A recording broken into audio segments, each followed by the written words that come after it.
प्रशांत, कहीं जा रहे हो? मैं भी तुम्हारे साथ चलती हूँ। तुम्हें कहाँ जाना है?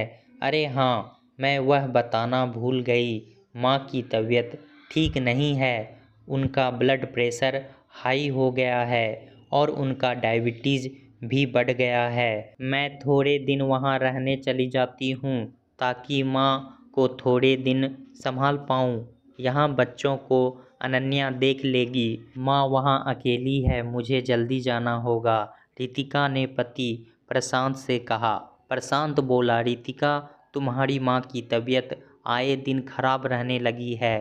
तुम कितनी बार अनन्या के जिम्मे बच्चों को छोड़कर जाओगी? इस बार तो माँ भी गुस्सा होगी और तुम तो जानती हो, माँ गुस्सा हो गई तो फिर पिछली बार भी जब तुम मायके अपनी माँ की देखभाल के लिए गई थी तो माँ ने बहुत गुस्सा किया था।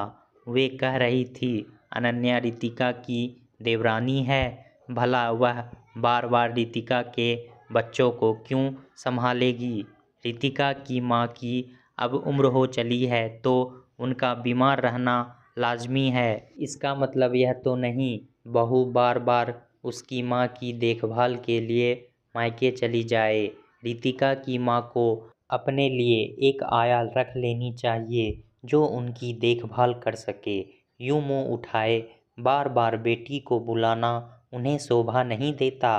क्या वे नहीं जानती कि बेटी का अपना घर परिवार है? बेटियां कभी अपने माता पिता की सेवा नहीं कर सकती। अब बहू का घर यही है, मगर उसे यहाँ से ज़्यादा अपने मायके की परवाह है।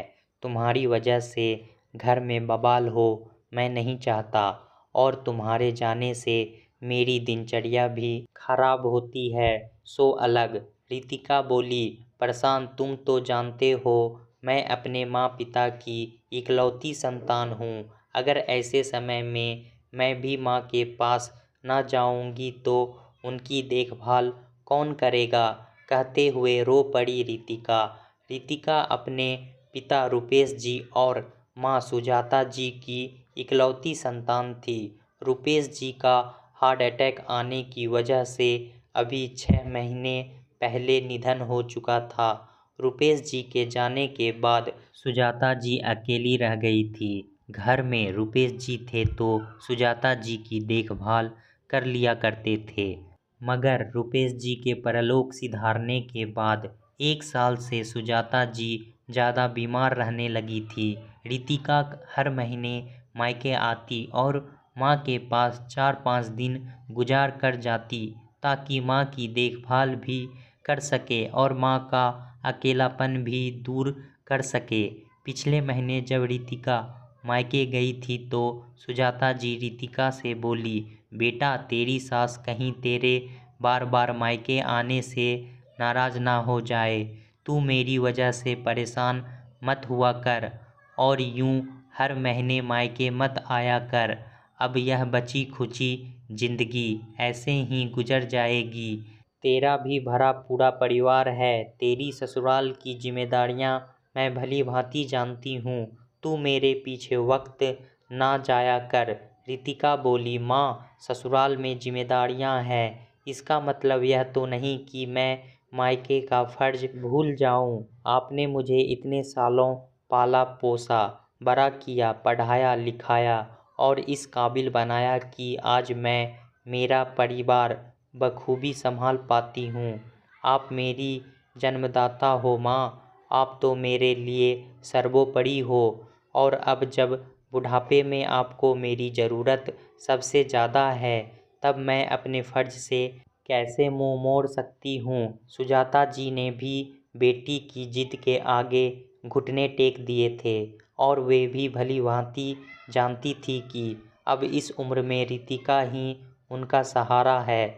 आज फ़ोन पर सुजाता जी की आवाज़ भी बराबर नहीं निकल पा रही थी। उन्हें चक्कर आ रहे थे। रितिका हर रोज़ सुबह और शाम एक फ़ोन अपनी माँ को करती थी ताकि माँ का हाल चाल जान सके, लेकिन आज सुजाता जी जब फ़ोन पर बराबर उत्तर नहीं दे पाई तो रितिका समझ गई कि माँ की तबीयत ज़्यादा खराब है। इसलिए रितिका मायके जाना चाहती थी। मगर हर बार अपने बच्चों को छोड़कर जाने से पहले उसे अपनी देवरानी अनन्या को सब कुछ बताना होता था और सास रेखा जी और पति प्रशांत से मायके जाने की अनुमति लेनी होती थी। घर के लोग ही तो काम आते हैं। अनन्या के यह शब्द हर बार रितिका को तसल्ली दे जाते और वह यहाँ की चिंता छोड़ मायके जा पाती थी। सास रेखा जी से रितिका को ज़्यादा उम्मीद न थी। रेखा जी तो पिछली बार भी रितिका के मायके जाने के नाम पर तुनक कर बोली थी, बहू मायके में माँ के मोह में, यहाँ पति और अपने ससुराल वालों को मत भूल जाना, बार बार मायके जाना शोभा नहीं देता। और रितिका के मायके जाने के बाद प्रशांत को रितिका के लिए 10 बातें सुना दी थी और प्रशांत को रितिका के खिलाफ इतना भड़का दिया था कि प्रशांत भी अब की बार रितिका को मायके जाने नहीं देना चाहता था। यही वजह थी कि इस बार रितिका को मायके जाने में डर लग रहा था, लेकिन रह रहकर रितिका को अपनी माँ की याद आ रही थी। रितिका के आंसू थमने का नाम ही नहीं ले रहे थे। रितिका ने जैसे तैसे हिम्मत जुटाकर सास रेखा जी से बात करने की सोची। रितिका बोली, माँ जी, माँ की तबीयत बहुत खराब है। माँ अकेले कैसे सब कुछ मैनेज करेगी, तो मैं माँ के पास हो आती हूँ। 2-4 दिन में लौट आऊँगी। रेखा जी को यह बात सुनते ही गुस्सा आज भी जब रितिका ने देवरानी अनन्या को माँ की तबीयत के बारे में बताया तो अनन्या बोली, भाभी आप बेफिक्र होकर जाओ, आपकी माँ वहाँ अकेली है, यहाँ तो मैं और माँ जी दोनों हैं और बच्चों को भी मैं संभाल लूँगी। ऐसे समय में रेखा जी झुंझलाते हुए बोली, तुम दोनों माँ बेटी ने हर महीने का ड्रामा लगा रखा है। हर महीने तुम्हारी माँ कैसे बीमार पड़ जाती है, बेटी को बुलाने का अच्छा बहाना खोजा है।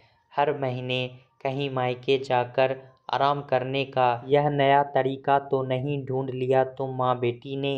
रितिका यह सुनकर रोते हुए बोली, माँ जी, मेरी माँ क्यों नाटक करेगी और मैं काम से बचने के लिए ऐसा बहाना क्यों बनाऊंगी। माँ जी, आप तो अच्छे से जानती हैं मैं कभी काम से जी नहीं चुराती।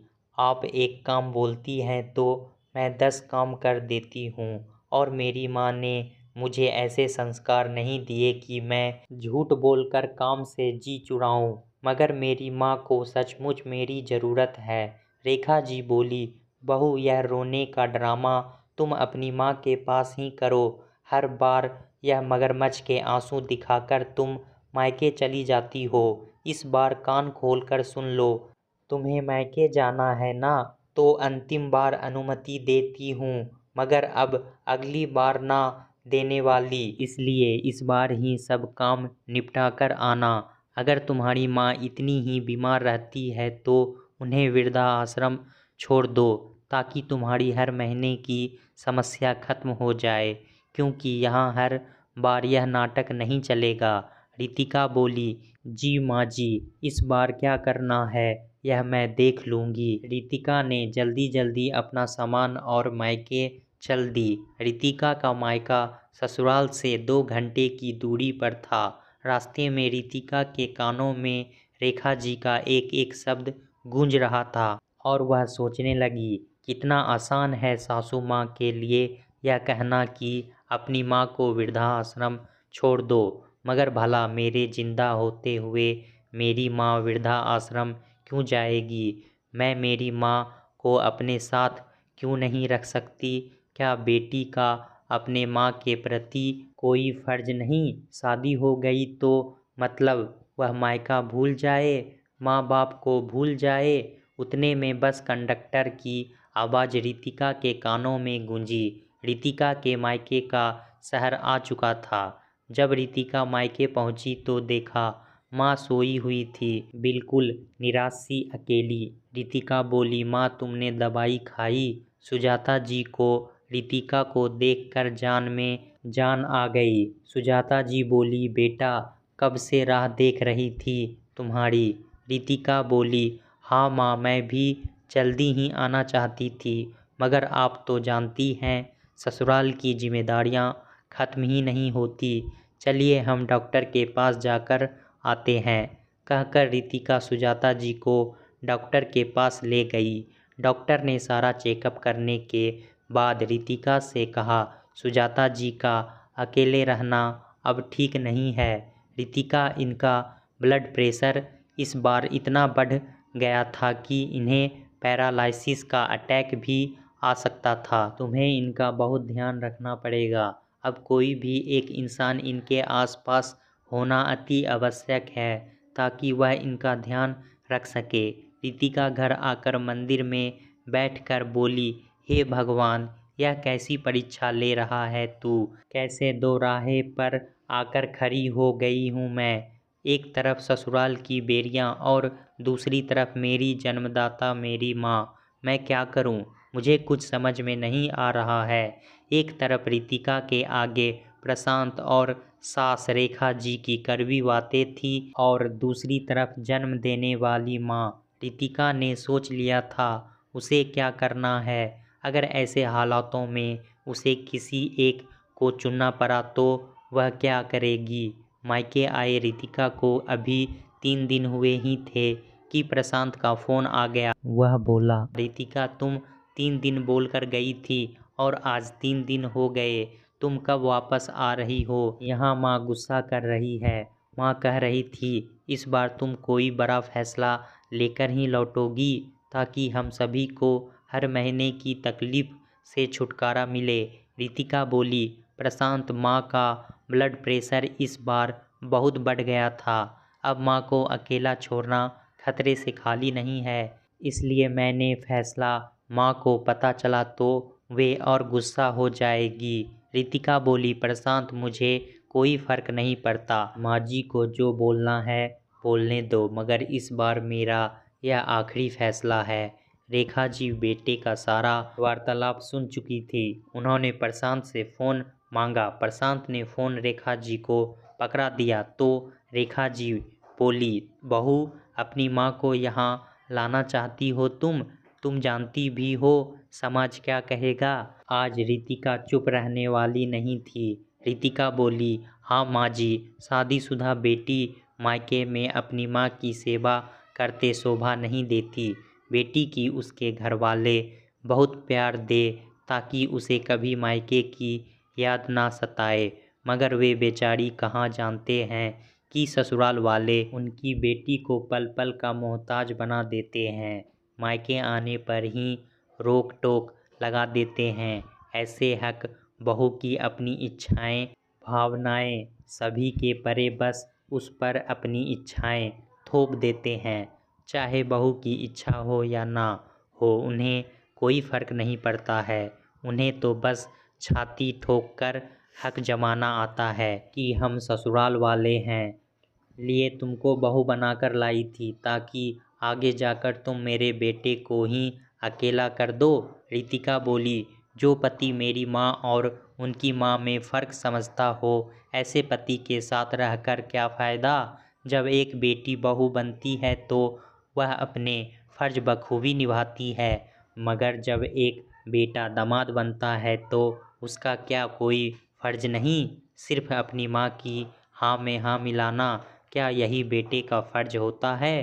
क्या प्रशांत की आंखों पर पट्टी लगी है? क्या वह सही गलत नहीं देख सकता है? इतने सालों से अगर प्रशांत अब तक मेरी किया है कि इस बार मैं मेरी माँ को अपने साथ वहाँ लेकर आ रही हूँ ताकि मैं ससुराल की जिम्मेदारियाँ भी निभा पाऊँ और मेरी माँ का भी ध्यान रख पाऊँ। प्रशांत बोला, कैसी पागलों जैसी बात कर रही हो तुम रितिका। तुमने मेरी माँ की अनुमति ले ली क्या, जो तुम अपनी माँ को यहाँ ला रही हो? हमारी बदनामी होगी सो अलग। भला लड़की की माँ उसके भरे पूरे ससुराल में कैसे रह सकती है? मुझे लगा था तुम समझदार हो, अपनी माँ के हित के लिए कोई ऐसा फैसला लोगी जिससे तुम्हारे ससुराल में भी कोई परेशानी ना आए और तुम्हारी माँ का भी जीवन सुखमय बने। मगर तुम तो अपनी माँ को यहाँ लाने की बात कर रही हो? पहले से यहाँ हम इतने लोग हैं, और भला बेटियों की माएँ ससुराल में शोभा देती है क्या? माँ अकेली और बीमार होने के बावजूद वह बेटी के ससुराल में शोभा नहीं देती, तो शोभा देता क्या है, वह भी बता दीजिए। रितिका बोली, माँ जी, जब दो बहुएं अलग अलग परिवार से होने के बावजूद भी एक ही घर में रह सकती है तो दो माएँ क्यों नहीं? मैं जितना सह रही हूँ उतना आपने मुझे कठपुतली बनाकर रख दिया है। मेरी अपनी माँ की खराब तबीयत होने के बावजूद मुझे हर पल आपसे और प्रशांत से अनुमति लेनी पड़ती है, और आप अनुमति देती हैं तब कहीं जाकर मुझे मायके आने मिलता है। मैं भी इन बेड़ियों से आज़ाद होना चाहती हूँ, ताकि मैं अपनी माँ के प्रति मेरे अधूरे फ़र्ज को निभा पाऊँ। माँ जी, एक माता पिता बड़े अरमानों से अपनी बेटी का हाथ एक लड़के के हाथ में सौंपते हैं। वे चाहते हैं कि उसे वह लड़का और जताते हैं जैसे वह उनकी बेटी नहीं, कोई वस्तु हो जिसे वह खरीद कर लाए हो, और अब बहू को वही सब कुछ करना होगा जो वे चाहते हैं। यह जवाब सुनकर रेखा जी के ओठ सिल गए। वे कुछ बोलती उससे पहले रितिका बोली, और अगर आपको अब भी ऐतराज़ है तो मैं मेरी माँ की सेवा करने के लिए हमेशा के लिए यहीं मायके में रह जाती हूँ, और मेरे बच्चों को भी यहीं ले आती हूँ, ताकि आप लोगों को बच्चों का भी टेंशन ना हो। रेखा जी बोली, पागल मत बनो रितिका, प्रशांत का क्या होगा? क्या मैं इसी दिन के भावनाएं नहीं समझ सकते तो मैं भला क्यों उनके बारे में क्यों सोचूं? मैं भी थक गई हूँ सभी के इशारों पर नाचते हुए।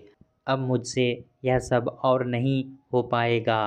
फ़ोन स्पीकर पर था। प्रशांत भी अब सुन था। प्रशांत बोला, रितिका, तुम कल ही अपनी माँ को लेकर आ जाओ। अभी उन्हें हमारी ज़रूरत है। बाकी सारा इंतज़ाम मैं करवा दूँगा। मुझे माफ़ कर दो रितिका। तुम्हारी माँ ने मुझे हमेशा अपने बेटे जैसा मान सम्मान और प्यार दिया, मगर मैं अपनी माँ की बातों में आकर तुम्हारी माँ का हमेशा अपमान किया।